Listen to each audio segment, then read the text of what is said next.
যারা আটি ছাড়া আমের আচার পছন্দ করেন তারা চাইলে কিন্তু এই আচারটি বানিয়ে নিতে পারেন। এই আচারটাতে কিন্তু বেশি মশলাপাতি লাগে না। এটাকে কিন্তু আপনারা আমের টক মিষ্টি চাটনিও বলতে পারেন। আসসালামু আলাইকুম, কেমন আছেন আপনারা সবাই?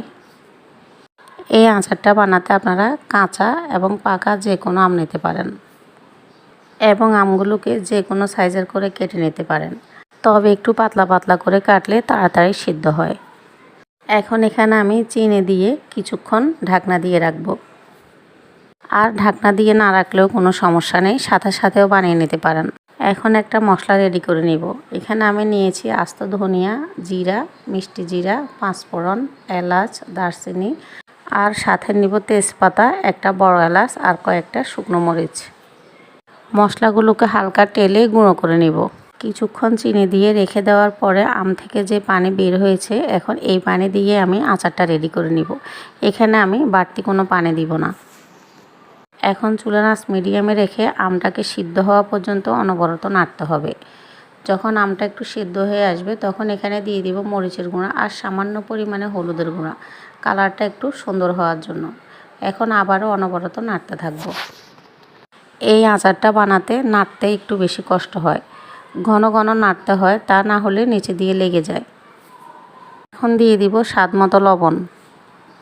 এই আচারটা বানাতে কিন্তু একটু সাবধানেই থাকতে হবে, তা না হলে ছিটকে ছিটকে শুধু গায়ের দিকে আসে। এজন্য আমি ঢাকনা দিয়ে দিয়ে নেড়ে দিচ্ছি কিছুক্ষণ পর পরেই। তবে একটু ধৈর্য ধরেই বেশ কিছুক্ষণ ধরে নাড়াচাড়া করতে হবে, যতক্ষণ পর্যন্ত সব আম গলে না যায় আর ঘন হয়ে আসে। আচারটা খেতে কিন্তু একটু টক মিষ্টি জেলির মতোই লাগে, আবার চাটনিও বলতে পারেন, যে যেটা বলেন আর কি। এইভাবে কিন্তু আমি বেশ কিছুক্ষণ ধরে একবার ঢাকনা দিয়ে আবার ঢাকনা সরিয়ে অনবরত নাড়তেছিলাম। আচারটা যখন একটু ঘন হয়ে আসবে তখন এখানে আমি 1 টেবিল চামচের মতো ভিনেগার দিয়ে দিব। না দিলেও কোনো সমস্যা নেই, এই আচারটা কিন্তু তেমন একটা নষ্ট হয় না। এরপর আমি এখানে দিয়ে দিব বিট লবণ, দিয়ে আবারও অনবরত নাড়তে থাকবো। নাড়তেই কিন্তু বেশি কষ্ট হয় এই আচারটা বানাতে। এরপর এখানে আমি দিয়ে দিব 1/2 কাপের মতো সরিষার তেল। অনেক সময় কিন্তু আমি এই আচারটা বানাতে সরিষার তেল দিই না, আজকে একটু দিয়েছিলাম। এরপর এখানে দিয়ে দিব আমি ওই যে গুঁড়ো করে রেখেছিলাম মশলা, সেই মশলাটা দিয়ে আবারও অনবরত নাড়তে থাকবো। তেলের পরিমাণটা কিন্তু চাইলে আপনারা আরও কমও দিতে পারেন, না দিলেও কোনো সমস্যা নেই। আচারে যারা মিষ্টি খেতে পছন্দ করেন তারা কিন্তু চাইলে আবারও চিনি দিতে পারেন, কোনো সমস্যা নেই।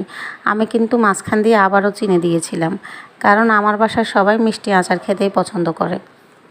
যে মশলাটা আমি রেডি করেছিলাম সেটা প্রথমে আমি অর্ধেক পরিমাণে দিয়েছিলাম, একদম নামানোর আগে বাকি অর্ধেক দিয়েছিলাম, তাহলে কিন্তু গ্রানটা একটু ভালো আসে। নামানোর আগে একটু চিলি ফ্লেক্স দিয়ে দিব। আমি দিয়েছিলাম, ক্লিপটা আসলে নেওয়া হয়নি। সবাই ভালো থাকবেন, আল্লাহ হাফেজ।